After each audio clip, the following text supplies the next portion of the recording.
Pernah nggak sih Anda bertanya-tanya, apa ya rahasianya anak yang kelihatan percaya diri banget? Hari ini kita bakal bongkar tuntas soal fondasi dari semua itu, yaitu harga diri. Jadi, apa sih yang sebenarnya ngebentuk keyakinan seorang anak sama dirinya sendiri? Petunjuknya, ini bukan cuma sekadar pujian, kamu hebat. Jawabannya, ternyata jauh lebih dalam dari itu. Oke, ini dia peta perjalanan kita hari ini. Kita mulai dari apa itu harga diri, terus kenapa ini penting banget, gimana peran orang tua dan guru, sampai ke tantangan zaman sekarang, yaitu era digital. Oke, kita masuk bagian pertama, definisi harga diri. Biar kita semua satu frekuensi, kita harus paham dulu nih, apa sih fondasi dari nilai diri ini? Simpelnya gini, harga diri itu adalah gimana cara kita menilai diri kita sendiri. Coba deh tanya ke diri Anda, saya ini mampu nggak ya? Saya berharga nggak sih? Saya pantas nggak buat sukses? Nah, jawaban dari pertanyaan-pertanyaan itulah inti dari harga diri. Dan ternyata, konsep ini bukan hal baru loh.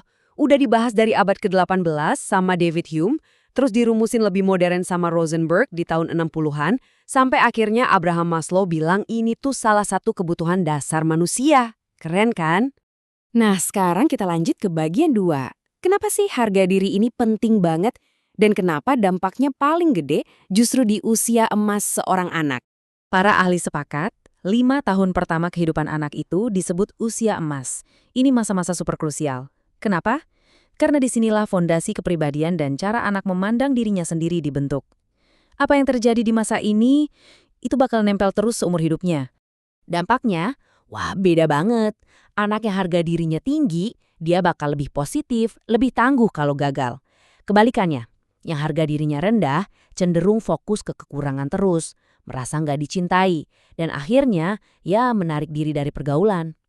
Ini benar-benar bisa nentuin jalan hidup mereka ke depannya. Ini membawa kita ke bagian ketiga, peran super penting orang tua.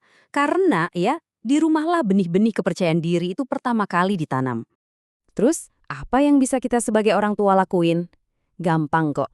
Kuncinya justru di hal-hal kecil sehari-hari.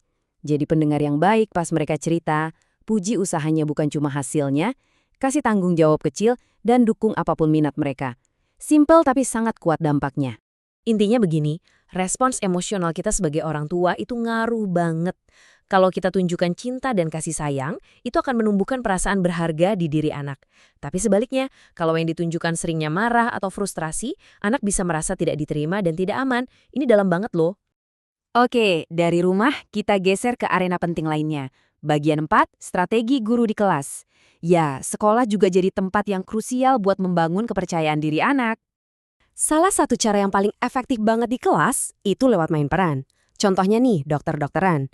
Kenapa ini bagus? Karena ini ngasih anak kesempatan buat keluar dari zona nyamannya dia, tapi di lingkungan yang aman dan seru. Dan hasilnya beneran luar biasa. Coba dengarkan kata bu guru ini.